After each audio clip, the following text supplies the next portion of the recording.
Assalamualaikum warahmatullahi wabarakatuh. Saya Hanif Ahmad Anam, mahasiswa S1 Teknik Elektro Universitas Jenderal Sudirman.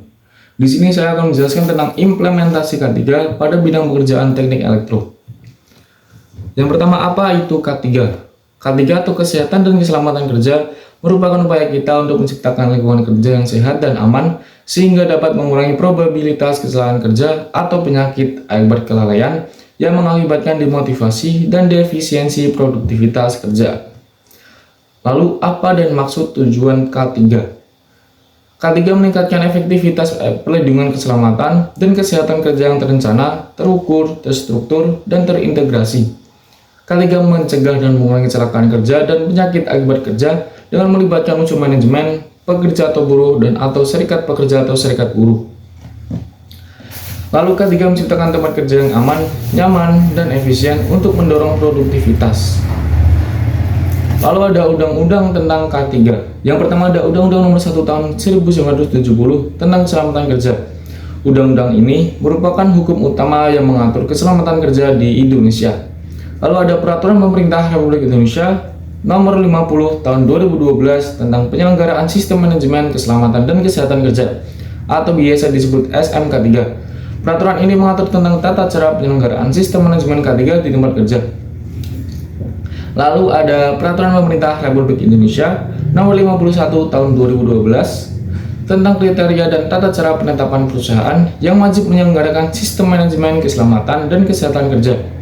Peraturan ini mengatur tentang penentuan perusahaan yang wajib menyelenggarakan SMK3. Lalu implementasi Undang-Undang K3 pada bidang pekerjaan teknik elektro. Yang pertama ada penyusunan kebijakan keselamatan kerja. Perusahaan wajib menyusun kebijakan keselamatan kerja yang meliputi prosedur, tata cara, dan penggunaan alat-alat pada para pekerja. Lalu ada pelatihan pada para pekerja. Perusahaan wajib memberikan resiko terkait pekerjaan mereka dan bagaimana cara mengurangi resiko pada pekerjaan mereka agar tidak terjadi suatu kecelakaan saat mereka bekerja. Lalu penggunaan APD. Perusahaan wajib memberikan APD yang sesuai pada para pekerja seperti helm, masker, sarung tangan, ataupun sepatu. Para pekerja juga wajib menggunakan APD saat mereka bekerja di tempat mereka bekerja. Lalu ada pemeriksaan rutin dan perawatan peralatan. Pemeriksaan rutin dan perawatan wajib dilakukan seperti pada perawatan alat-alat listrik untuk menghindari resiko kecelakaan. Lalu ada pelaporan dan investigasi kecelakaan. Pelaporan dan investigasi kecelakaan wajib dilakukan secara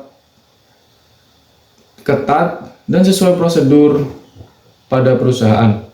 Lalu yang terakhir ada komitmen perusahaan.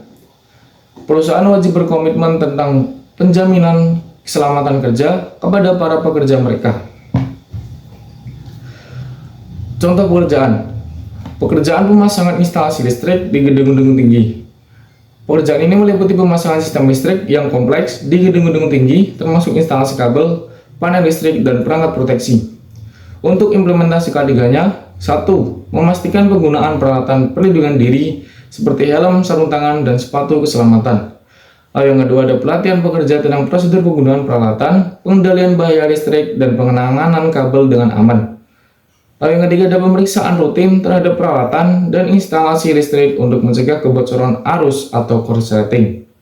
Lalu yang terakhir ada penyediaan tangga yang aman dan pengaman untuk para pekerja yang bekerja di ketinggian.